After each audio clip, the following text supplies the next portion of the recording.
அறிஞர் பெருமக்களே, சான்றோர் பெருமக்களே, சிந்தனையாளர்களே, தமிழ் ஆனந்த யோக உலக சமாதான பிரியர்களே, ஃபேஸ்புக் அன்பர்களே, நண்பர்களே, உங்கள் அனைவருக்கும் முதற்கண் என் வணக்கத்தை தெரிவித்துக் கொள்கின்றேன். வாழ்க வளமுடன்.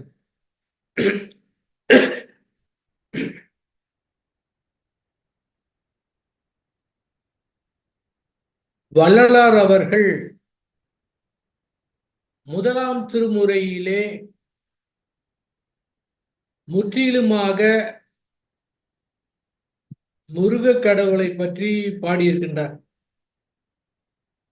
இதுவே ஆறாம் திருமுறையிலே முற்றிலுமாக அருவத்தை பற்றி பாடியிருக்கின்றார். ஸ்ரீ பகவத் ஐயா அவர்கள் தன்னுடைய தேடுதலை 18வது வயதிலே துவங்கினார்கள். அவருடைய 48வது வயதிலே அவருக்கு ஒரு பரவச நிலை கிடைத்தது. அதாவது 24 மணி நேரமும் பரவச நிலையிலே இருந்தால்தான் ஞானம் என்று அவர் நினைத்துக் கொண்டிருந்தார். 48வது வயதிலே பரவச நிலை கிடைத்தது. ஆனால் தெரிந்துவிட்டது ஞானம் கிடைக்கவில்லை என்று. அதன் பிறகு அந்த பரவச நிலையை உடலுக்கு தொந்தரவு கொடுக்க ஆரம்பித்தது. அனைத்து முயற்சியும் கைவிட்டார். அடுத்து 1 வருடங்கள் அல்ல, 2 வருடங்கள் அல்ல, 10 வருடங்கள் என்ன செய்வது என்று தெரியாமல் அந்த ஞானத்திற்காக ஏங்கிக் கொண்டிருந்தார். என்ன செய்யணும் தெரியல. 10 வருடங்கள் கழித்து ஒரு நாள் மாலையிலே அவருக்கு புரியல் ஏற்பட்டது. அதுக்கு பிறகு அவர் ஆச்சரியப்பட்டு போயிட்டாரு. இதற்காகவா போய் 40 வருடங்கள் நம்ம செலவு செய்திருக்கோம்? அரை வினாடியிலே தெரிந்து கொள்ள ஞானத்திற்காக 40 வருடங்கள் அறுபாடு பட்டோம் அப்படின்னு நினைத்தார். அந்த 10 வருடத்துல ஒரு 3 புத்தகங்கள் எழுதினார். அதற்கு பிறகு அந்த ஞான புரிதலுக்கு பிறகு பல்வேறு புத்தகங்கள் எழுதியிருக்கிறார். அதுக்கு பிறகு அவர் சொன்னார், அந்த புரிதல் ஏற்படுவதற்கு முன்பாக இருக்கக்கூடிய புத்தகங்கள் இருக்குது பாத்தீங்களா, அந்த புத்தகங்கள் எத்தனை பிரிண்ட் இருக்கோ அது முடிச்சதுக்கு பிறகு புதிதாக அந்த புத்தகங்களை அடிக்க வேண்டாம் என்று சொல்லிவிட்டார். ஏனென்றால் அது புரிதலுக்கு முன்பாக எழுதியது. இருந்தாலும் அன்பர்கள் அந்த புத்தகத்தெல்லாம் நல்லா கருத்து இருக்கு, ஆகவே அதை தொடர்ந்து அச்சடிக்கணும் அப்படின்னு சொன்னாங்க. சரின்னு அதை ஏற்றுக்கொண்டார். அதே சமயத்தில் அவர் சொன்னார், என்ன சொன்னார்னா, அந்த புத்தகங்கள்லாம் பழைய இடத்துல அந்த ஞான புரிதல் ஏற்படுவதற்கு நம்மிடமே ஞானமே இயல்பாக இருக்கின்றது. அதை புரிந்து கொள்வதற்கு ஏதேனும் முயற்சி செய்ய வேண்டும் என்ற அந்த புத்தகங்களில் இருக்கின்றது. இப்போது அந்த முயற்சி பயிற்சி எதுவுமே தேவையில்லை என்று சொல்லிவிட்டேன். ஆனால் அந்த புத்தகத்தை படிக்கும்போது இந்த எதுவுமே அங்க சொல்லப்பட்டிருக்கின்ற அந்த பயிற்சியை முயற்சியை தேவையில்லை என்பதை நினைவில் வைத்துக் கொண்டு அதை படிங்க அப்படின்னு சொன்னார். வள்ளலாரும் ஞானம் அடையறதுக்கு முன்னால புத்தகம் எழுதியிருக்கிறார், அதுக்கு பிறகு எழுதியிருக்கிறார். பகவத் ஐயாவும் முன்னால எழுதியிருக்கார், பின்னாலும் எழுதியிருக்கிறார். இவர் ரொம்ப பேர் எழுதியிருக்கிறாங்க. ஆரம்ப காலகட்டத்தில் ஒன்று இருக்கும், அவன் பின்னால அந்த நிலை கிடைத்தது வேற மாதிரி இருக்கு. ஆனா ஸ்ரீ வேதாத்திரி மகரிஷி அவர்கள் என்ன சொன்னாங்கன்னா, நல்ல வேலை நான் அந்த அறிவினுடைய முழுமை ஞானம் கிடைப்பதற்கு முன்பாக எதையுமே எழுதவில்லை அப்படின்னு சொன்னார். எதுவுமே எழுதல, அதுக்கு பிறகுதான்.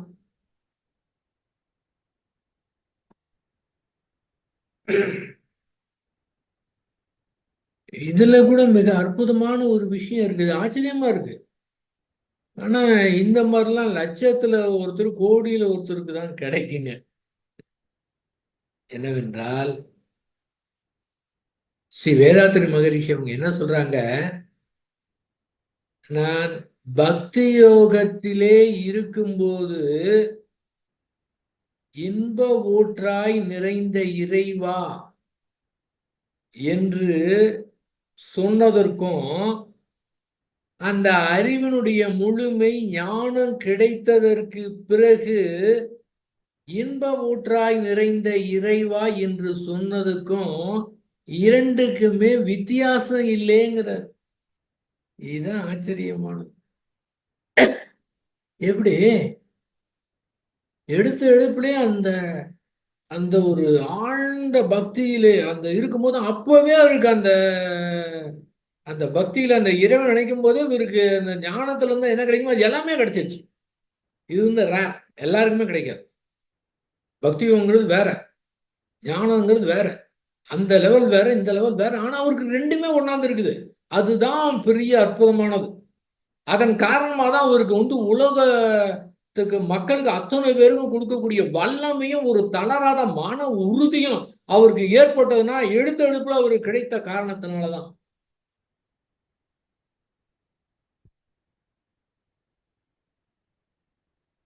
வான்காந்த தத்துவம் அப்படின்னு ஒரு புத்தகம் இருக்கு. அந்த புத்தகத்தை எத்தனை பேர் படித்திருக்காங்கன்னு தெரியல. சரி, படித்ததாக வைத்துக் கொள்வோம். அத்தனை பேர் அந்த புத்தகத்தை படித்திருக்கிறார்கள். வருகின்ற ஞாயிற்றுக்கிழமை காலையில அந்த புத்தகத்தை எடுத்து நேரத்தை ஒதுக்கி, எவ்வளவு நேரம் இருந்தாலும் சரி, நேரத்தை ஒதுக்கி அந்த புத்தகத்தை அட்டை டு அட்டை படித்து பாருங்கள். ஏற்கனவே படித்திருந்தாலும் இப்போது புதிதாக இருக்கும். இன்னொரு 6 மாதம் கழித்து பாருங்க, புதிதாக இருக்கும். அதன் பிறகு ஒரு 6 மாதம் கழித்து பாருங்க, புதிதா இருக்கும். அதே பிரிண்ட் தான், உங்க புத்தகம் அப்படியே தான் இருக்குது. அதே பிரிண்ட், எழுத்தெல்லாம் எதுவுமே மாறலைங்க. ஆனா அப்படியே தான் இருக்குது. ஆனா இங்க மட்டும் மாற்றமா இருக்குது. அதுல கொடுத்திருக்கக்கூடிய கருத்துக்கள்லாம் படிக்கும்போது, அந்த காந்தத்தை படிக்கும்போது, அந்த காந்தத்தை நுணுகி இருக்கும்போது, அந்த காந்தமாக மாறும்போது, தியானம் பண்ணா கூட அந்த மாதிரி மிதக்க முடியாது. அந்த புத்தகத்தை படிச்சாவே அப்படியே பிரபஞ்சத்துல மிதக்கிற மாதிரி இருக்குங்க. என்ன பாருங்க, ஒரு புத்தகமே அந்த மாதிரினா அவர் எழுதிய ஆயிரக்கணக்கான கவிதைகளும் அதே போலதான். வான்காந்த தத்துவம், வான்காந்த தத்துவம் அப்படிங்கிற புத்தகம் அப்படியே காந்தத்தை பற்றி இப்போது கூட எனக்கு நினைவுக்கு வருகின்றது.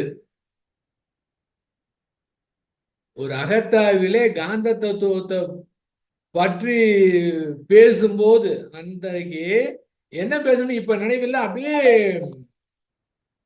அப்படியே அந்த மிதக்கிற மாதிரி இருந்ததுங்க பேசும்போதே. அடுத்த நாள் அந்த அகத்தாய்வு முடிச்சு அடுத்த நாள் ஒருத்தர் வந்தாங்க. அவங்க சொன்னாங்க, நிஜமாலுமே அந்த இதுங்க கேட்கும் போதே நாங்க மிதந்தோம் அப்படின்னாங்க. நான் ஃபீல் பண்ண அந்த பேச்சை கேட்டவங்களும் அடுத்துல வந்து சொன்னாங்க. ஏன்னா அத அந்த மாதிரி ஒரு விளக்கம் கொடுக்கும்போது மனம் இளகி அந்த காந்தமாக மாறும்போது எப்படி இருக்கும். எவ்வளவு பேசிட்டே போலாங்க, ஆயிரக்கணக்கான கவிதைகள் இருக்குது. பார்த்தா அது ஒவ்வொன்றையும் அவ்வளவு அஹ், பல்வேறு ஊடுருவி இருக்குது, பல்வேறு ரகசியங்கள், பல்வேறு வார்த்தைகள், இதற்கு மேலாக அனுபவிக்கக்கூடிய அந்த உணர்வும் அந்த அளவுக்கு அதுல ஊடுருவி இருக்குது. எப்படிங்க ஒரு, அதாவது அந்த பக்தினா ஒரு 7வது வயதோ 8வது வயதோ மார்கழி மாதத்துல பாருங்க அவர் வந்து அந்த வயதுல என்ன மாதிரி சின்ன பாருங்க, ஒரு மார்கழி மாதத்துல பிள்ளையாருக்கு வந்து தண்ணீர் ஊற்றி காலையில அபிஷேகம் செய்யறது. மார்கழி மாதம் குளிரா இருக்குல்ல, அதனால பிள்ளையாருக்கு குளிரா இருக்குன்னு இவர் வெந்நீர் எடுத்து கொண்டு போய் அதுக்கு ஊத்துனார். கற்சிலைக்கு எப்படி தெரியும்னு கூட இல்லாம அந்த அந்த உணர்வு தாங்க அந்த அவருக்கு அந்த இறைநிலையை உணர்த்துகிறது. அந்த வயதுல அந்த கள்ளங்கபடு இல்லாத கற்சிலைக்கு வந்து பச்சை தண்ணி ஒண்ணுதான், வெந்நீர் ஒண்ணுதான். ஆனா அத வெந்நீர் அது ஊத்தணும் அப்படின்னு எடுத்துட்டு போனார் பாத்தீங்களா, அங்க வந்து அது உலகத்துல மாபெரும் மாற்ற செய்யக்கூடிய மகான் அங்கேயே உருவாகி விட்டார். அதனால உங்களுக்கு என்ன பிரச்சனை இருந்தாலும் சரி, என்ன மாதிரி பிரச்சனை இருந்தாலும் சரிங்க, நீங்க வந்து அப்படியே ஞானக்கலந்து எடுத்து யார்கிட்டையும் கேட்கவே தேவையில்ல, டவுட்டே கேட்க வேணும். ஞானம் கலைஞ்ச புத்தகத்தை எடுத்து அப்படியே நீங்க வந்து வரிசையா பாருங்க, உங்க பிரச்சனைக்கு அங்க விடையே இருக்குதுங்க. அவ்வளவுதான். யாராவது கேட்டு தெரிஞ்சுக்கலாம் அப்படின்னு க்ளோஸ் பண்ணிடாதீங்க. இதுக்குள்ள இருக்குன்னு போய் தேடி பாருங்க, அங்கேயே இருக்கு. யாருமே கேட்க தேவையில்லை. ஏன்னா யாரையாவது கேட்டோம்னா நம்முடைய அறிவு, நம்ம என்ன நோக்கத்தை கேட்டோமோ அந்த அறிவை அவங்க சொல்றவங்க புரியுவாங்களான்னு தெரியாது. ஆனா நாமே கண்டுபிடிச்சா ரொம்ப சூப்பரா இருக்குங்க. அந்த மாதிரி இன்ப ஊற்றாய் நிறைந்த இறைவா அப்படிங்கிற பாடலை பற்றி தான் நம்ம வந்து பார்க்க போறோம். அதுல ஒரே ஒண்ணுதான், ரொம்ப அதிகமான விளக்கெல்லாம் கிடையாதுங்க. ரொம்ப அதிகமான இது கிடையவே கிடையாது. நானும் இறைவனும் ஒண்ணு, நீயும் நானும் ஒண்ணு அப்படின்னு தெளிவா கொடுத்திருக்கிறாரு. ஏங்க அவரு கொடுத்திருக்காருன்னா அவரு நம்பிக்கை வைத்து அவரு சொல்றதெல்லாம் செய்யறவங்களுக்கு ஏன் நமக்கு நம்பிக்கை வர மாட்டேங்குது? ஏன் வந்து அது வேறு நான் வேறு என்று ஏன் பிரிக்கணும்? ஏன் இது புரிய மாட்டேங்குது? என்ன காரணம்? இன்னும் எத்தனை நாட்கள் அது வேறு நான் வேறு நினைச்சிட்டு இருக்கிறது? பல்வேறு இதுல சொல்லிட்டாரே, இதுல சந்தேகத்துக்கு இடமே கிடையாது. இன்னும் யார் வரணும்? இன்னும் எத்தனை பேர் வரணும் அதை சொல்றதுக்கு? தேவையே இல்லையே. இவர் ஒருவரே போதுமானத. அங்க என்ன தவறு நடந்து கொண்டிருக்கின்றது? என்னதான் நடக்குது? என்ன இயக்கம்?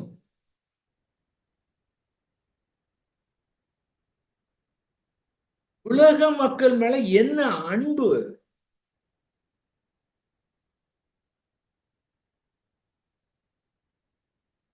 ஏன் புரிந்து கொள்ள முடியவில்லை? இப்போதும் தயாரா இருக்கிறாரே, இப்போதும் தயாராக இருக்கிறார்.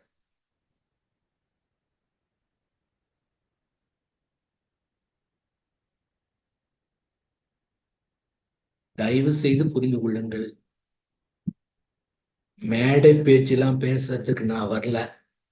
மேடை பேச்செல்லாம் கேட்கணும்னா டிவியை பார்த்துங்க, யூடியூப்ல போங்க, எக்கச்சக்கமா மேடை பேச்சு இருக்கு. இதெல்லாம் மேடை பேச்சு கிடையாது.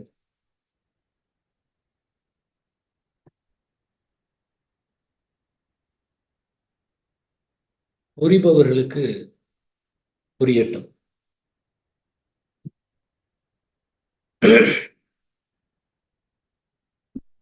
இன்ப ஊற்றாய் நிறைந்த இறைவா, இன்ப ஊற்றாய் நிறைந்த இறைவான்னா இன்பம்னா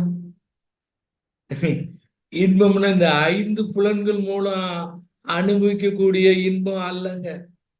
இதெல்லாம் ஒரு குறிப்பிட்ட காலகட்டத்தில் சலிப்பு ஏற்பட்டுடும்.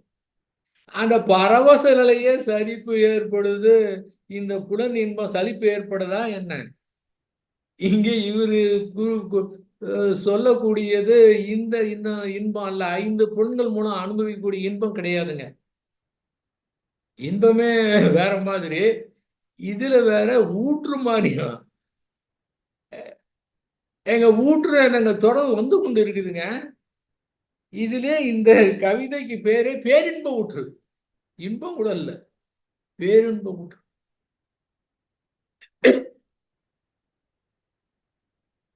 சரி, இந்த எடிஃபை பண்றதே இப்ப வர வர நமக்கு பிடிக்க மாட்டேங்குது. எடிஃபை பண்ணி அப்படியே மக்களை மயக்கி உணர்ச்சியை தூண்டி பாருங்க. மாரிஷா அது மாதிரி செய்ய மாட்டாங்க. அப்படியே அப்படியே தெளிந்த நீரோட மாதிரி இருக்கு. எங்கேயுமே மயக்கக்கூடிய பேச்சே கிடையாது. அப்படியே சாதாரணமா, சர்வ சாதாரணமா வந்துகிட்டு இருக்குங்க. அது மாதிரி சொன்ன புரியல.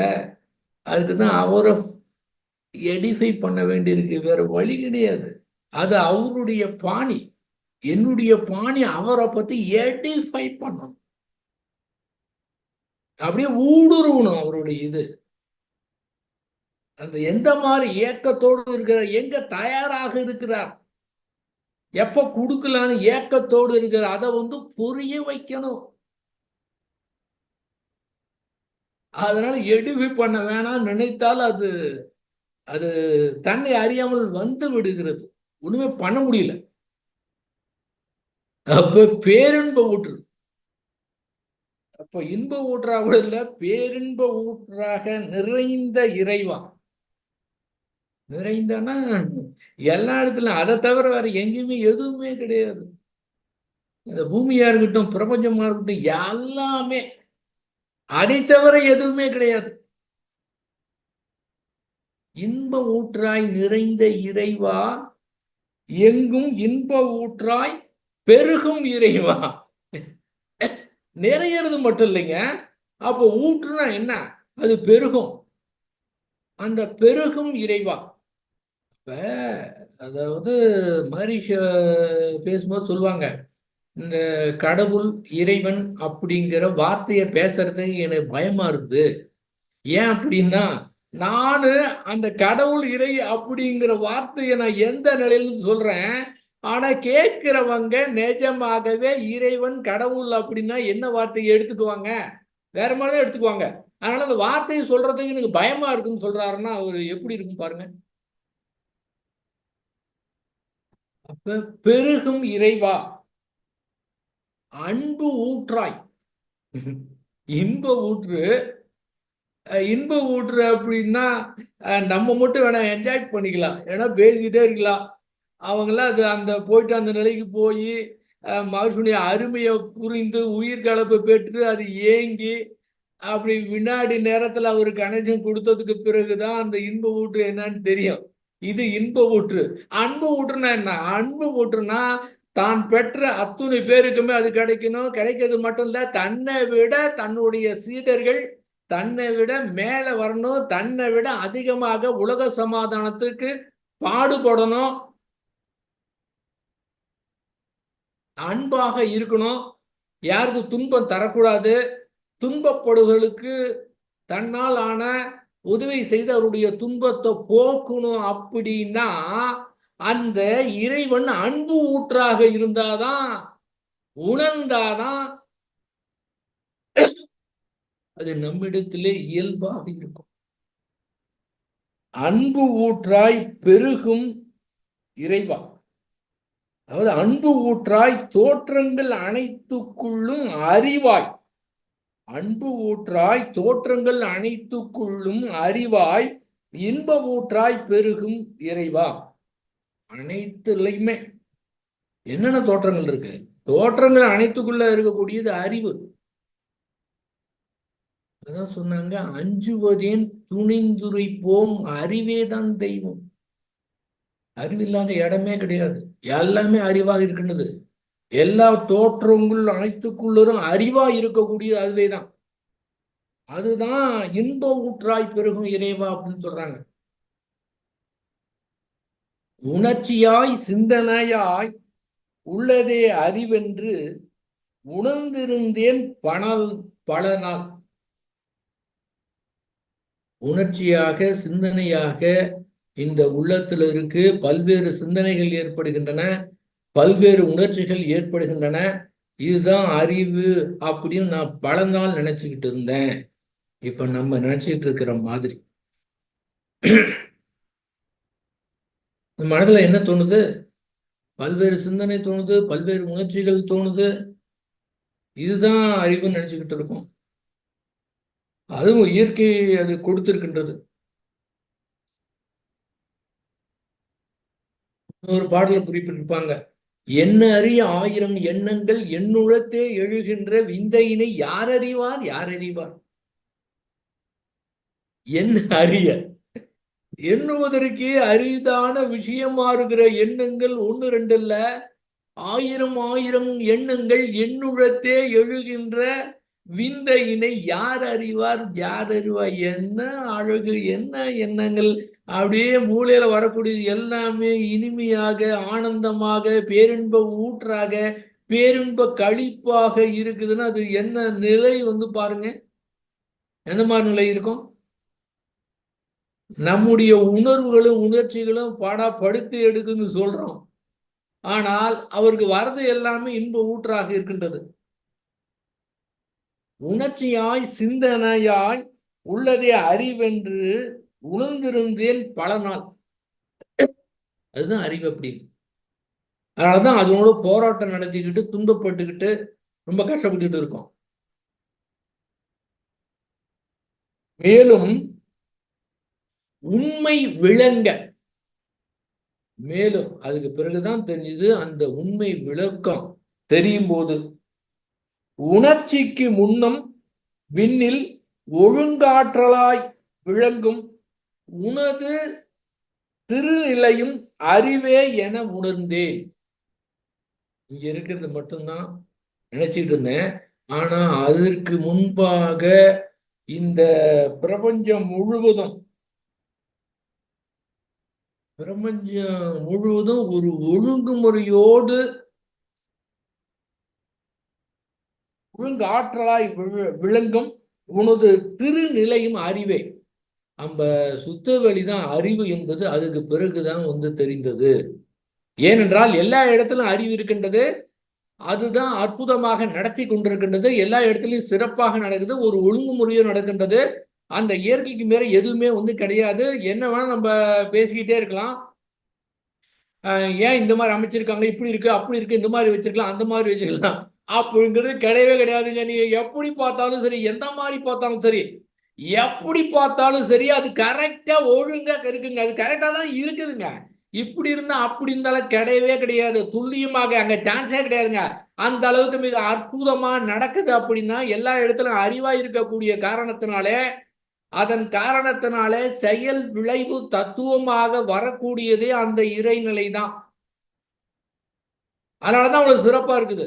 எல்லா இடத்துலயும் அறிவா இருக்கக்கூடிய காரணத்தினாலதான் அந்த செயல் விளைவு தத்துவம் மிக துல்லியமாக ஒரு ஒழுங்கு ஆற்றலோடு அற்புதமா இருக்குதுங்க. அதுல நோ அப்பீல், அங்க சான்ஸே கிடையாதுங்க. அதை உணரக்கூடிய அந்த நிலை தான் வந்து நமக்கு வந்து வேணும். அதுக்கு இயற்கையோடு சரண்டர் தர வேற வழியே கிடையாது. ஆதிநிலை வெளியில் அறிவும் விரைவுமாக அடங்கியுள்ள தன்மையே அணு முதல் அனைத்துள்ளும், ஆரம்பத்துல இருந்து கோடானு கோடி சூரிய குடும்பங்கள் இருக்கக்கூடிய வரையிலே அனைத்துமே அந்த தன்மையும் அதுக்குள்ளார அணுக்களுக்கு இருக்கக்கூடிய அத்தோனையுமே எப்படி இருக்குதுங்க? நீதி ஒழுங்கமைப்பாய் நேர்முக காட்சிகளாய் நிறைந்த திருவருளை நினைக்க நினைக்க என்னுள் இன்ப ஊற்றாய் நிறைந்த இறைவா. அப்படியே நேர்முக காட்சினா ரொம்ப பேரு கூட அது வந்திருக்கு. அப்படியே விடிய காலத்துல கண்கள் மூடி அப்படியே அமர்ந்தா அந்த பிரபஞ்ச காட்சி எப்படி இருக்கான்? இந்த டிவி இல்ல, ஏதாவது ஒரு நம்ம டிவியில ஒரு படம் பார்க்கணும்னு வச்சுக்கோங்களேன், நேருக்கு இந்த படம் பார்க்கணும்ல, அந்த மாதிரி அந்த டிவியில ஷோ பார்க்கிற மாதிரியே அந்த பிரபஞ்சத்துல இருக்கக்கூடிய காட்சிகள் நேர்முக காட்சிகளா அப்படியே அவருக்கு வந்து தெரியுது. இது கற்பனை கிடையாது, கற்பனை கிடையாது, அறிவுக்கு தெரிவது கிடையாது. சில காட்சிகள் வந்து அதாவது கண்ணை நேர பார்க்குற மாதிரி இல்லாம அறிவுக்கு மட்டும் தெரியும். ஏன்னு கேட்டீங்கன்னா 5 புலன்களை பயன்படுத்துறோம்னா கண்ணு பார்க்குது, காது கேட்குது, சுவைக்குது, நுகருது, தொடு உணர்வை தெரிந்து கொள்ளுதுன்னா பார்க்கறது கண்ணா இருக்கலாம், தெரிந்து கொள்ளக்கூடியது அறிவு. காது கேட்கலாம், தெரிந்து கொள்ளக்கூடியது அறிவு. புலனை பயன்படுத்தி அது தெரிஞ்சுக்குது. ஆனா 5 புலன்களை பயன்படுத்தாம கூட தெரிந்து கொள்ளக்கூடிய ஆற்றல் அறிவுக்கு, அந்த அறிவுக்கு இருக்கின்றது.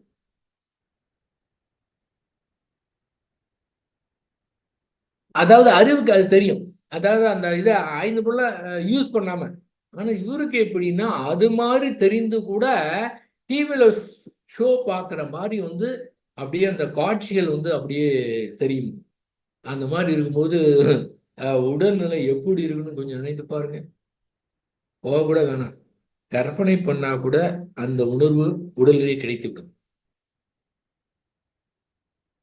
பரம அணு முதலாய் பாரின் விண் மீன் அனைத்தும் பம்பரம் போல் சுழன்று மிதந்துருண்டு உன்னில் ஆடும். அப்படியே அத்துணையுமே பாருங்க. நம்ம ஊர்ல ரோட்ல போனோம்னா டிராபிக் ஜாம் ஆயிடும். கோடானு கோடி சூரிய குடும்பங்கள் இருக்கின்றன. அங்க வந்து அங்க டிராபிக் ஜாமே ஆகிறதே கிடையாது. ஒன்றோடு ஒன்று மோதுவதே கிடையாது. ஒவ்வொன்றுக்கும் எவ்வளவு தூரம், பஞ்சபூத நவகிரகத்துல பாத்தீங்களா எவ்வளவு தூரம்னா அந்த தூரம் எப்பவுமே இருக்குது. கொஞ்சம் கூட மாறாம அதே டிஸ்டன்ஸ் இருக்கு. அப்படியே அந்த சுத்த வெளியில அப்படியே இது மிதந்து உருண்டு அப்படியே பஞ்சு போல மிதக்க விட்டு அந்த டிஸ்டன்ஸ் எல்லாம் கீப் அப் பண்ணி ஒன்னோடு ஒன்று மோதாம. அது மட்டும் இல்ல, எல்லாமே ஒரு இடத்துலவே இல்லவே இல்லை. இப்ப சூரியன் இருக்குன்னா அந்த சுற்றி இருக்கிற கோள்கள் இருக்குன்னா ஒரு சூரிய குடும்பம்னா, ஒரு சூரிய குடும்பம்னா கோடானு கோடி சூரிய குடும்பங்கள் இந்த பிரபஞ்சத்தில் இருக்கு. இந்த ஒரே ஒரு சூரியன் மட்டும் சுழண்டு அப்படியே அத்தனை கோள்களையும் தன்னகத்தே அப்படியே அடித்து, இது சுத்துற வேகத்துல அது சுத்தி எல்லாமே அடிச்சு அப்படியே தூக்கிட்டு மிதந்து போகுதுங்க. எங்க எங்க அப்படியே மிதந்து போயிட்டே இருக்குங்க. அவ்வளோ இடம் கிடக்குதுங்க. ஒரு இடத்துல பிரமேயத்துல ஒரு இடத்துல இருக்கிறதுல அத்தனையும் அப்படியே தன்னுடைய காந்த காலத்துல அப்படியே தூக்கி மிதந்து அப்படியே அடிச்சுட்டு போயிட்டே இருக்குது. இதுவும் சுத்திக்கிட்டு எல்லாம் அடிச்சுட்டு போகுதுன்னா அது பாடு போயிட்டே இருக்கு. எங்கேயுமே மோதலதே கிடையாதுங்க. ஒரு சூரிய குடும்பம் இல்ல, கோடான கோடி சூரிய குடும்பங்கள் அந்த மாதிரி மிதக்குதுன்னா என்ன என்ன ஒழுங்கு ஆற்றல். அதுக்கு முன்னால வாயை திறந்து பேச முடியுமா? அது எல்லாமே அறிவாக இருக்கக்கூடிய காரணத்துலதான் அந்த மாதிரி துல்லியமாக ஒழுங்கு ஆற்றலாக எப்படி இருக்கு பாருங்க. இதை வந்து உரைநடையில வந்து விளக்க முடியாது. அந்த கவிதையாக வரும்போதுதான் அது அப்படியே அந்த சில வார்த்தைகள்ல இதை எழுதுனா ஒரு இதுக்கு விளக்கமே ஒரு புத்தகம் எழுதலாம். ஆனால் அந்த புத்தகத்தில் இருக்கிற அத்துணையுமே இந்த வரிகள்ல அடக்கமா இருக்குது அப்படின்னா அத உணர்ந்து அதை விரித்து பார்க்கும்போது அந்த பேருன்ப ஊற்று நமக்கும் ஏற்படும். பரம அணு முதலாய் பார் விண்மீன் அனைத்தும் பம்பரம் போல் சுழன்று மிதந்து உருண்டு உன்னில் ஆடும். தரம் அறிவே என்னும் தத்துவம் உணர்ந்துட்டேன். இவ்வளவு சிறப்பா இருக்குதுன்னா அது வந்து அறிவுதான் காரணம். அதான் அறிவு இல்லாத இடமே கிடையாது. எல்லா இடத்துலையும் இருக்கின்றது, எல்லா இடத்துலையும் அறிவு இருக்கின்றது. அதன் காரணம் தான் இந்த அளவுக்கு துல்லியமா நடத்த முடியுது. துல்லியமா செயல் விளைவு தத்துவம் கொடுக்க முடியுதுன்னா தனியா இருந்து கொடுப்பது கிடையாது. அந்த செயலை செய்யும் போதே அதனுடைய ஒரு ஆள் இருந்துட்டு தருவது கிடையாது. அந்த செயலுக்கு விளைவாக தொக்கி நிற்பதே இறைநிலை தான். அது முடிஞ்சதுன்னா முடிஞ்சு போச்சு. கைய தட்டுன்னா சத்தம் வருது, முடிஞ்சுது. தட்டும் போதே அது வருது, விளைவா வந்துருதுங்க. இது மாதிரிதான் அத்துணையுமே வந்து அது விளைவான அதுல சான்ஸே கிடையாது. ஏதோ நம்ம அறிவு கொண்டு பேசிட்டு இருக்கலாம், அது ஏன் இப்படி நடத்துது அது இதுன்னு பேசிக்கிட்டே இருக்கலாம். ஏன் அதை சுத்தபடி சும்மா செவனே இருந்துக்கலாமே, அது ஏன் அசைஞ்சுது, அது ஏன் இவ்வளவு பெரிய பிரச்சனை? அதெல்லாம் ஒன்றும் தேவையில்லை. அதெல்லாம் கேட்கவே முடியாதுங்க. ரைட்டே கிடையாது, நமக்கு ரைட்ஸே கிடையாது அதை பத்திலாம் கேட்கறதுக்கு. யாரு என்ன வேணாலும் கேட்டுங்க, அது பாட்டுக்கு நடத்திக்கிட்டே இருக்கும். பேசாம சரண்டர் ஆயிடுதான் கரெக்டுங்க. சரண்டர் ஆயிட்டு இப்போ மட்டும் இந்த நேரம் மட்டும் சரண்டர் ஆகக்கூடாது, தூங்கி எஞ்சி மறந்துடக்கூடாது. இதுக்கு என்ன பண்ணலாம் பார்க்கணுங்க.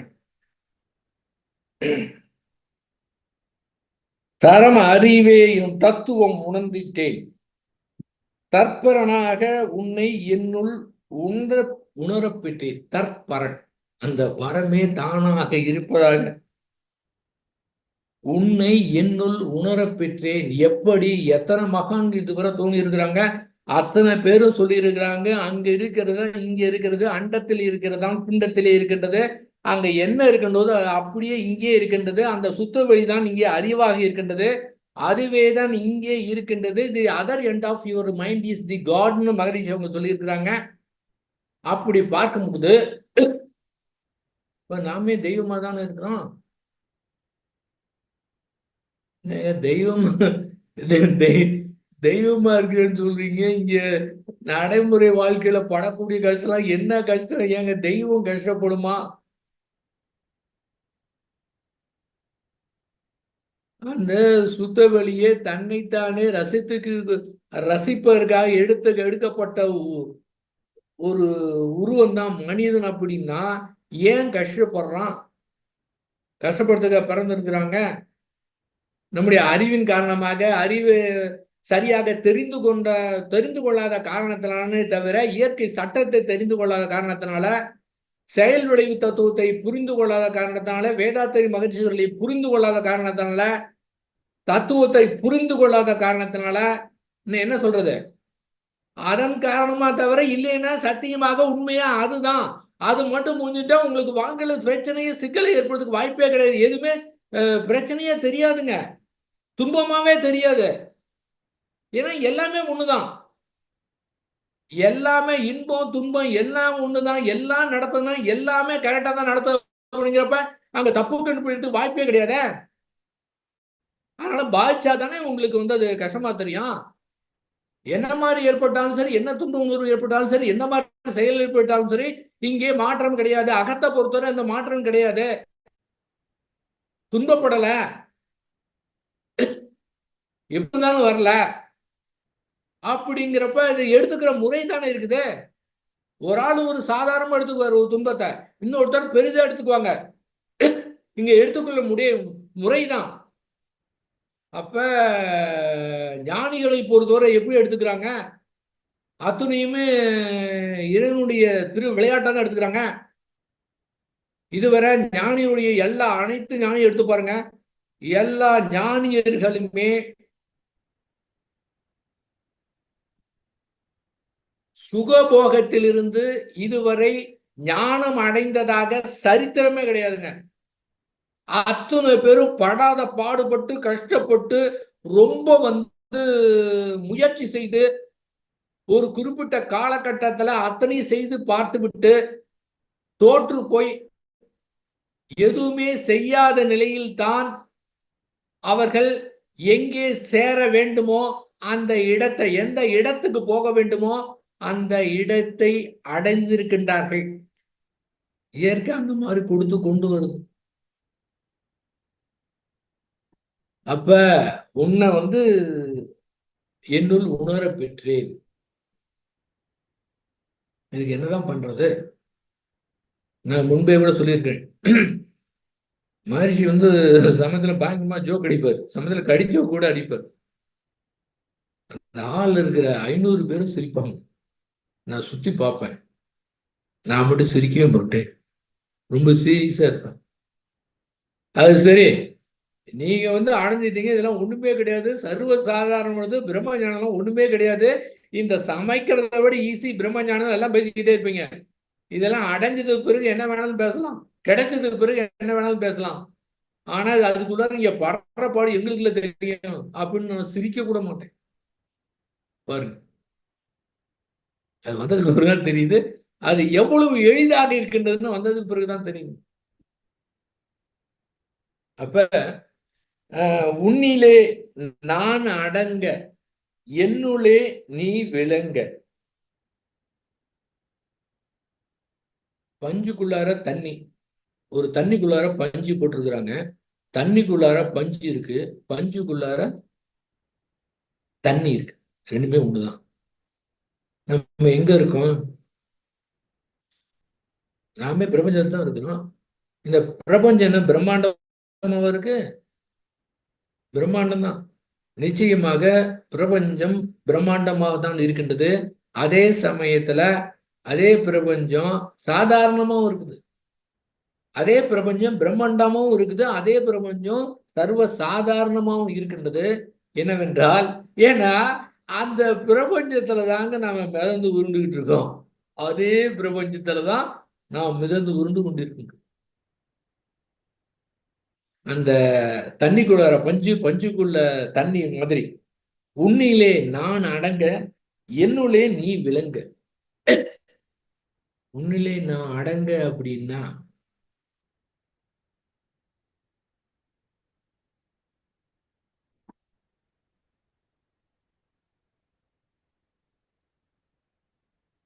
அந்த மோனத்துல அப்படியே போய் விட்டு நின்றால் அது அதுலயே அடங்குற மாதிரி தாங்க. ஏன்னா எல்லா இடத்துலயும் இருக்கு. அங்க சுத்து வழியில் போய் ஒடுங்கினாதான் கிடையாது. எங்க வேணாலும் எல்லா இடத்துலயும் நீக்கமுறை இருக்கு. அறிவு தானே எல்லாமே. இப்ப அறிவை கொண்டு அதை பார்த்தோம்னாவே அது சரி. நீங்க முயற்சி பண்ணி பாருங்க. எப்படி சொல்றேன்னு தெரியல. உன்னிலே நான் அடங்க, என்னுள்ளே நீ விளங்க, உனது தன்மை ஒளிர எனதுள்ள தூய்மை பெற்று. உன்னுடைய தன்மை ஒளிருதுன்னா எப்படி இருக்கும்? ஏன்னா சுத்தவெளிக்கு, கடவுளுக்கு, தெய்வத்திற்கு உருவம் கிடையாது. என்னதான் கெஞ்சினாலும் நேரடியாக வர முடியாது. ஆனால் அதே சுத்தவெளி, அதே இயற்கை, அதே அதுக்கு என்னென்னலாம் தன்மை இருக்கோ, சுத்தவெளியுடைய தன்மைகள் யாவை? மனுஷ புத்தகத்தை எல்லாத்தையும் படிச்சு பாருங்க. சுத்தவெளியுடைய தன்மைகள் யாவை? என்னென்ன என்ன வரிகள் இருக்கின்றதோ, என்னென்னலாம் பாடல் இருக்கோ அதெல்லாம் ஒரு பேப்பர்ல எழுதுங்க.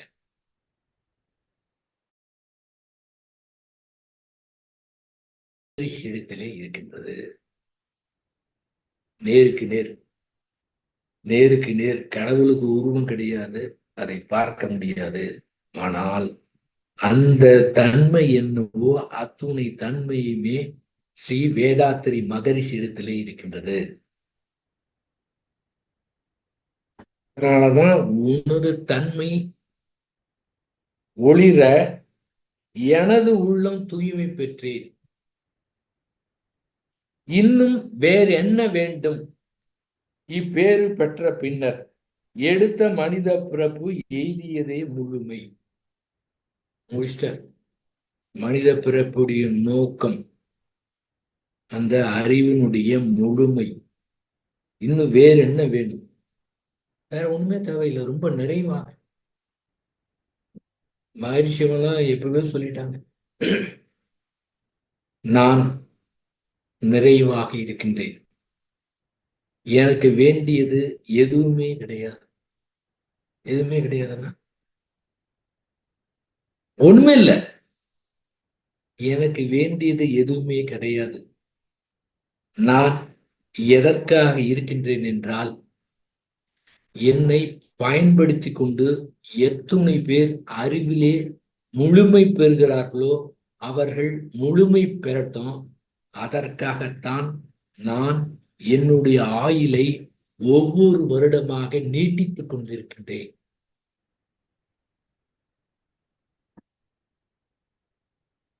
சாதாரணமா இன்ப துன்பத்துல நம்ம அனுபவிச்சுக்கிட்டு சமயத்துல உலகத்தெல்லாம் பார்த்தாவே நமக்கே ஒரு சலிப்பு ஏற்படுது. யாரு?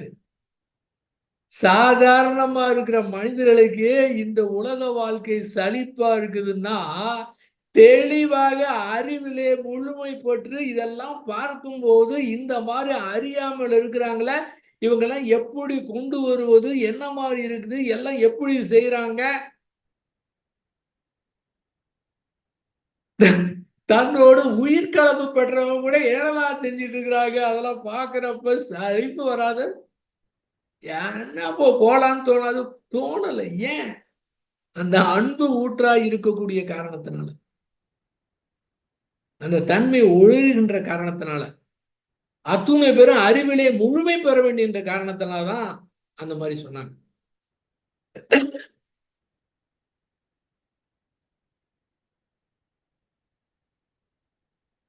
நம்மிடம் இருக்கக்கூடியது ரெண்டே ரெண்டு. இது எல்லாமே அற்புதமா கொடுத்துருக்குறாங்க.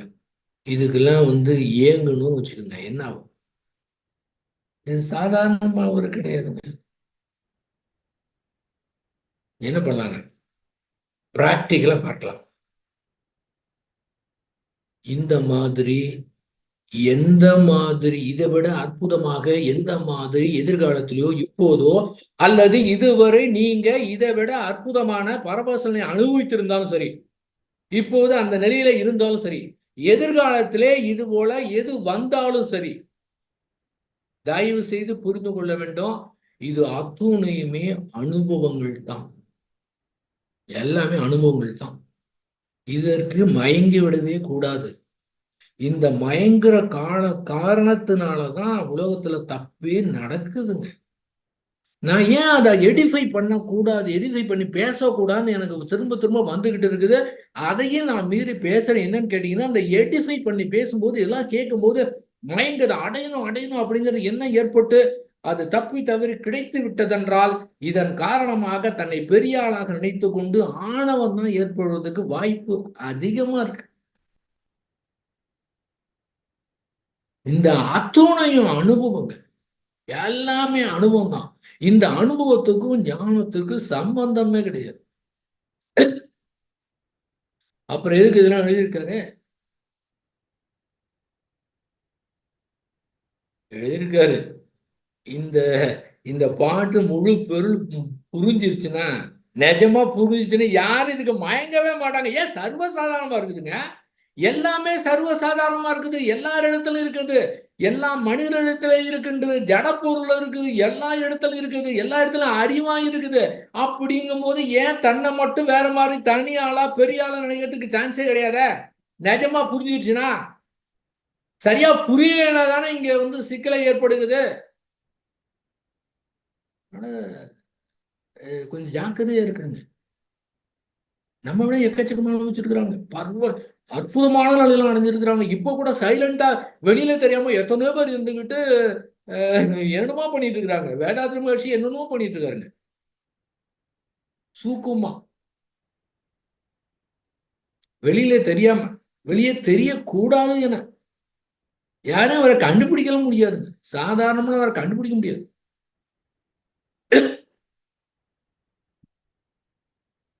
ஆகவே நீங்கள் எந்த முயற்சி எடுத்தாலும் சரி, எந்த உணர்வு கிடைச்சாலும் சரி, இதெல்லாம் சர்வசாதாரணமானது. இது அனுபவம் அப்படின்னு அறிவை கொண்டு முடிவு பண்ணி நமக்கு என்னென்ன அனுபவங்கள் கிடைக்கின்றனவோ அத்தனை அனுபவத்தையும் அப்படியே பிடித்து வைக்காமல் ஆறு போல் ஓடவிட வேண்டும்.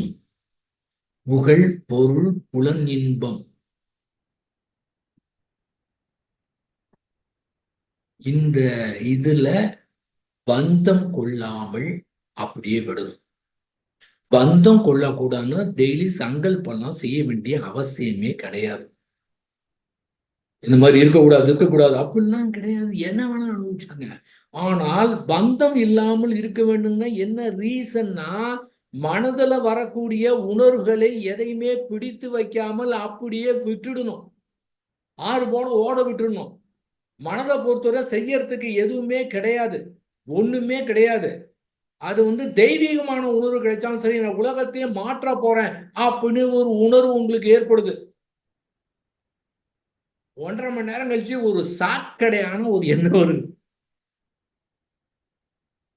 அந்த தெய்வீகமான உணர்வு ஏற்பட்டாலும் தன்னை பெரிய ஆளா நினைச்சுக்க வேணாம். அந்த சாக்கடை மாதிரி என்ன வந்தாலும் நம்மை தாழ்வாக நினைத்துக் கொள்ள வேண்டாம். அகத்தை பொறுத்தவரை தெய்வீக உணர்வா இருந்தாலும் சாக்கடையான உணர்வு வந்தாலும் ரெண்டுமே ஒண்ணுதான் அப்படின்னு பெரிதா எடுத்துக்காம அதை மாற்றுவதற்கு முயற்சி பண்ணாம அதை அப்படியே ஏற்றுக்கொண்டு அதை சரிப்படுத்துவதற்கு நமக்கு எந்த பொறுப்பும் கிடையாதுன்னு அப்படியே விட்டு விட்டா அந்த இயல்பு பந்தம் இல்லாம இருக்கும். மகரிஷி எவ்வளவு பெரிய புகழ், என்ன சொல்வாரு, எவ்வளவு பெரிய புகழாயிருந்தாலும் நமதன்றோ, வாருங்கள் சேர்ந்து அனுபவிப்போம்.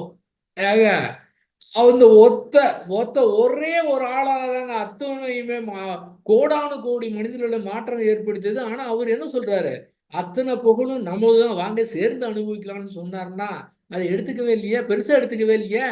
அதுக்கு என்ன காரணம்? இந்த மாதிரி ஆறு கூட ஓட விட்டதுனால எதையுமே பிடித்து வைக்கிறது இல்லை.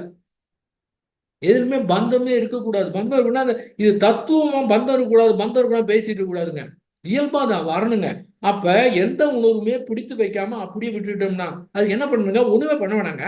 மனதை பொறுத்தவரை, அகத்தை பொறுத்தவரை ஒன்றுமே செய்ய தேவையில்லை அப்படின்னு முடிவு எடுத்து அது எப்படி வேணாலும் விட்டு எக்கேடு வேணாலும் கெட்டு போகட்டும். அது அமைதியா இருந்தா என்ன, அமைதி இல்லாவிட்டால் என்ற நல்லா நன்னா இருந்தா ஜாலியா இருந்தா அது எந்த மாதிரி துன்ப உணர்வுல எப்போது இருந்து கொண்டால் என்ன, அது எப்படி இருந்துட்டு போட்டோம் அப்படின்னு கண்டுக்காம இருந்தா எல்லாமே ஓடி மறைஞ்சிடும். அதுக்கு பிறகு வந்ததெல்லாம் வந்து மோதினா கூட ரொம்ப சீக்கிரமாக அது ஓடிவிடும், மறைந்து விடும். ஏனென்றால் மனம் வேற டைமென்ஷனுக்கு போங்க. அந்த வேற டைமென்ஷன் இருந்து இந்த பாடலை கேட்டாதான் வேற மாதிரி இருக்கு. இப்போதான் இந்த பாடலுடைய அருமையே எனக்கு தெரியுது. வேதாத்ரி மகரிஷி அவர்கள் என்னுடைய உயிர் என்றால், வேதாத்ரி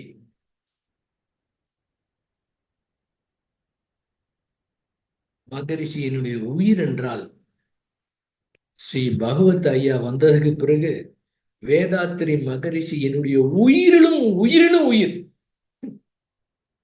இதே உயிர்னா உயிருக்கு உயிர்னா எப்படின்னு பாருங்க. அதனால எதிலுமே பந்தம் கொள்ளாமல், எங்கேயுமே சலிப்பு ஏற்படாம, விரக்தி ஏற்படாம, எதையுமே எதிர்பார்க்காம, இயற்கை எப்படி இருக்கிற இடம் தெரியாம அழகா சூப்பரா செஞ்சுட்டு இருக்குது பாத்தீங்களா, அந்த மாதிரி. ஆனால் நிச்சயமாக இந்த இந்த தனி மனிதனில மாற்றம் ஏற்படும் அப்படிங்கிறதுல சந்தேகமே இல்லாம நம்முடைய கடமைகளை மிக சிறப்பாக, எதையுமே எதிர்பார்க்காம, யாரும் புரிஞ்சில்லைனாலும் பரவாயில்ல, நம்ம வேலை ஊதுற சங்க ஊதிக்கிட்டே இருக்க வேண்டியது, கவலையே படணும்.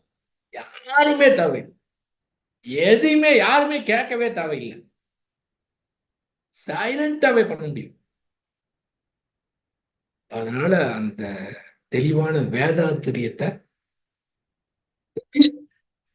கொண்டு செல்வதிலே முனைப்போடு, இது தன்முனைப்பு கிடையாது, இந்த இடத்துல அந்த முனைப்போடு நாம செய்யலாம்.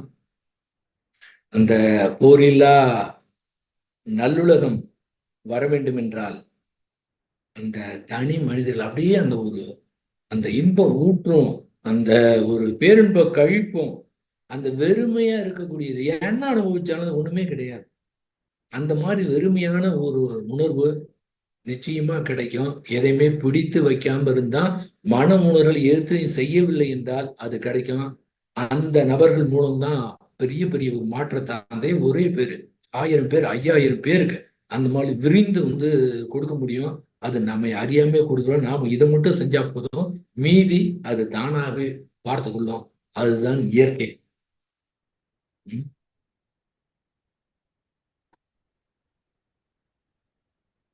உக்ரைனுக்கு ரஷ்யாவுக்கும் சண்டை நடக்குது. பிரைம் மினிஸ்டர் போயிட்டு வந்தாரு. சரி நாங்க பார்த்தா வந்த உடனே பாத்தீங்கன்னா நேற்று நம்ம 34 மாடி கட்டுறதை ரஷ்யாவில் போய் உக்ரைன் தாக்கியிருக்காங்க. திரும்ப இவர் ரஷ்யா அமெரிக்காவோட பேசிட்டு திரும்ப இவங்க 2 பேர்த்துன்னு பேசிட்டு இருக்காரு.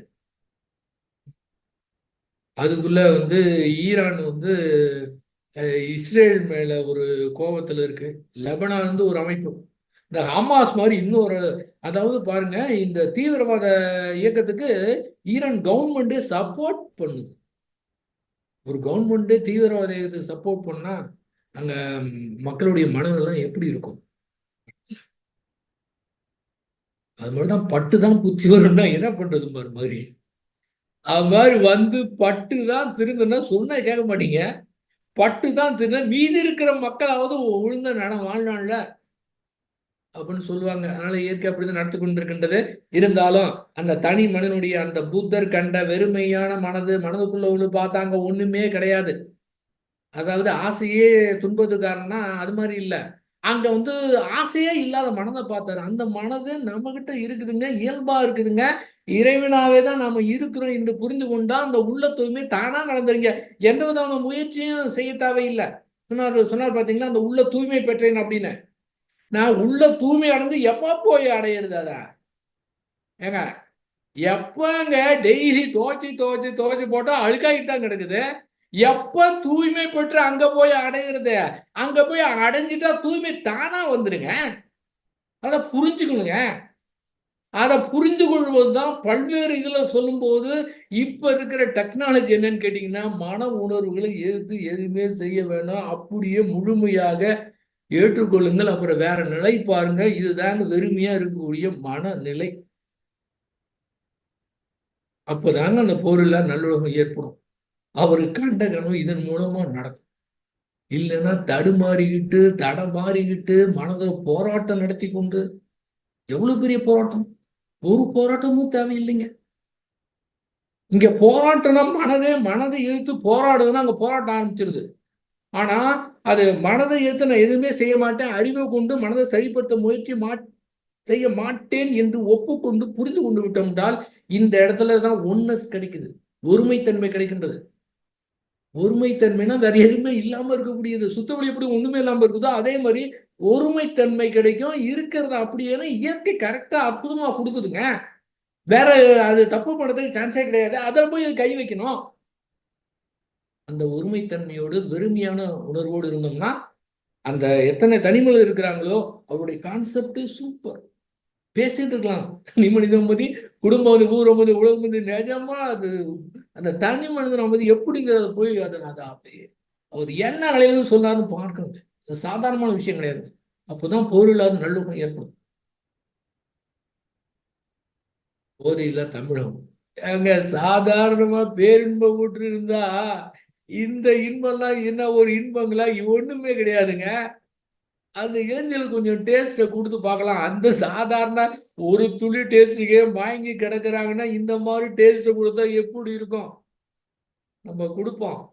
கேட்டாலும் சரி, கேட்காட்டியும் சரி, நம்ம கடமை சொல்லிக்கிட்டே இருக்க வேண்டியதான். அந்த சொன்ன பேச்சு கேட்காம படிந்து சொல்லாம இருக்கக்கூடாது. மானசீகமா சொல்லிக்கிட்டே இருக்கலாம். நேரம் கிடைக்கிறப்ப வார்த்தையை சொல்லலாம். இங்கே ஏற்படக்கூடிய மாற்றம் அந்த அலை அவங்களை ஊடுருவி அது மாதிரி அவங்க அந்த மாதிரி நிலைக்கு போகவே மாட்டாங்க. அந்த மாதிரி நம்ம ஒரு வாழ்ந்து காமித்தோம் என்றால் மாற்றத்தை கொண்டு வர முடியும். மகரிஷி ஒரே ஒருத்தர் வாழ்ந்து காமித்தார், எத்தனை பேருடைய வாழ்க்கையில மாற்றம் ஏற்பட்டுருதுங்க.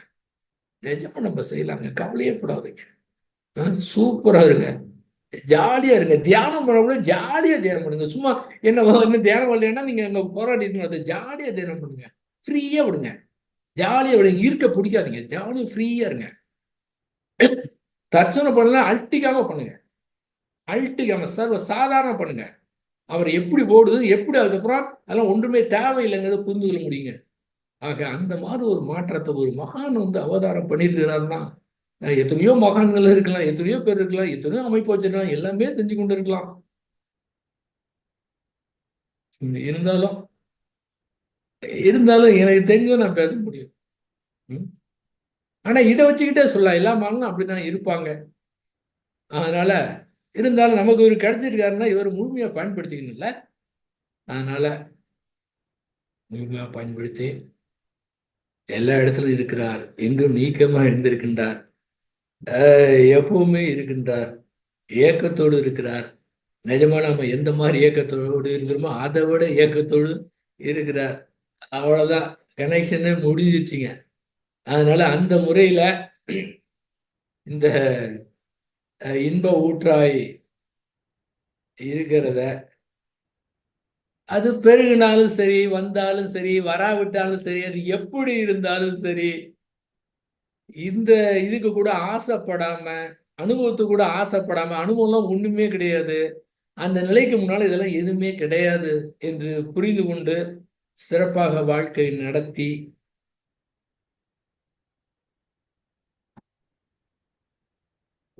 நம்ம திரும்ப திரும்ப பிறந்து வரலாங்க. சரிங்களா? திரும்ப திரும்ப வரலாங்க. ஒரு செல்போன் எடுத்து வச்சுக்கோங்க.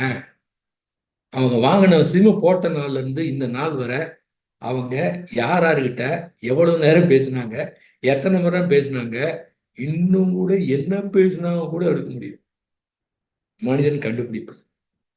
மனிதன் கண்டுபிடிப்புலே இப்படின்னா அதுக்கு முன்னாடி இருக்கிற நெட்வொர்க் இது இந்த செல்போன் சிம்மு முடிஞ்சிச்சுன்னா முடிஞ்சுது. ஆனால் அந்த மெகா நெட்வொர்க்கு எவ்வளவோ காலமாக நான் பிறக்கிறதுக்கு முன்னால கோடிக்கணக்கான வருஷம் இருந்துச்சுங்க. நம்ம இறந்ததுக்கு பிறகு கோடிக்கணக்கான வருஷங்கள் இருக்க போகுதுங்க. அந்த மெகா நெட்வொர்க்கு என்ன அற்புதமானது பார்த்தீங்களா? பிறந்தோடனே முற்புறவியெல்லாம் மறந்து போயிருது. சூப்பரா வச்சிருக்கு. நான் நம்புறேன். நான் நம்புறேங்க. நம்ம அத்தனை பேரும் மெகா நெட்ல எங்கோ இணைஞ்சிருக்கோம். எந்த உறவோடு இணைஞ்சிருக்கலாம். திரும்ப நாம வரங்க. திரும்ப நாம வரோம். நம்ம எந்த வயதானாலும் சரி, எப்படி இருந்தாலும் சரி, எப்படி இருந்தாலும் சரி, நாம அத்துணை பேருமே திரும்ப வரோம். திரும்ப வந்து எத்தனை முறை செத்தாலும் திரும்ப நாம வரோம். அந்த உலக சமாதானத்துக்கு பாடுபடுவோம். நம்ம அத்துணை பேரு வேற வகையில, வேற நிலையில, வேற நாட்டுல எப்பவுமே நம்ம லிங்க் நமக்கு இருந்துகிட்டே இருக்குங்க.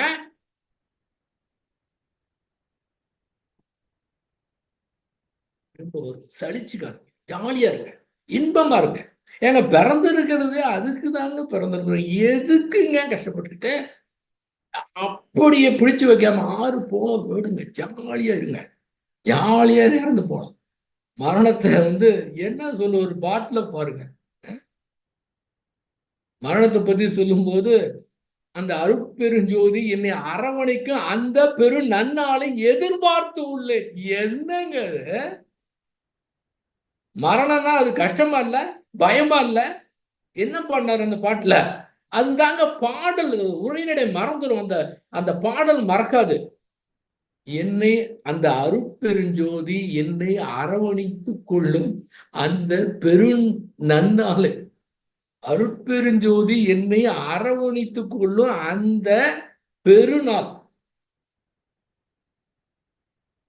எண்ணி எதிர்பார்த்து உள்ளேன். எதிர்பார்த்து உள்ளேன்னா அது என்னங்க அது? அந்த நிலையில போங்க, திரும்ப வரலாங்க. ரொம்ப பேரு வேணாம், எனக்கு இந்த பிறவி போதும், இனிமே பிறவியே வேணாம். நம்ம வேலை முடிஞ்சு நம்ம அப்படி போயிட்டா இன்னும் எவ்வளவு பேர் இருக்கிறாங்க, அறியாமல கோடிக்கணக்கான பேர் இருக்கிறாங்க. அதனால யாரும் முடிவெடுக்காதீங்க. நம்ம அத்தனை பேருமே திரும்ப நம்ம பிறக்கலாம், திரும்ப வரலாம். இதெல்லாம் மறந்து போயிடும். இன்னும் திரும்ப இதை புதுசா. ஆனால் ஒன்று மட்டும் நிச்சயம், அடுத்த முறை பிறக்கும்போது இந்த மாதிரி கஷ்டப்பட எல்லாமே நம்ம கிட்ட இருக்கு. அழகா சீக்கிரமா புரிஞ்சுக்கிட்டு அழகா அற்புதமான நெட்வொர்க்ல எல்லாத்துக்கும் அந்த உதவி செய்து அத்துணை பேரும் துன்பத்துல மன கஷ்டப்படுறவங்க எல்லாம் நம்ம துன்பத்தை நீக்குவதற்கு நாம திரும்ப பிறப்பெடுப்போம் என்று கூறி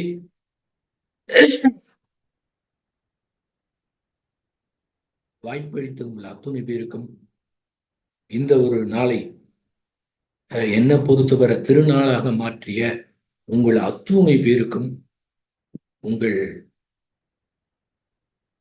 பாதம் வணங்கி, மகரிஷி எப்படி அத்தனை பேரும் பிரம்ம ஞானிய சொன்னார் பார்த்தீங்களா? வாய் வார்த்தை கிடையாது, மேடை பேச்சு கிடையாது. உங்கள் அத்துணை பேரையுமே வேதாத்திரியாகவே நான் பார்க்கின்றேன். மிக்க மகிழ்ச்சி. அனைவரும் இனிதே வாழ்க. வாழ்க வளம்.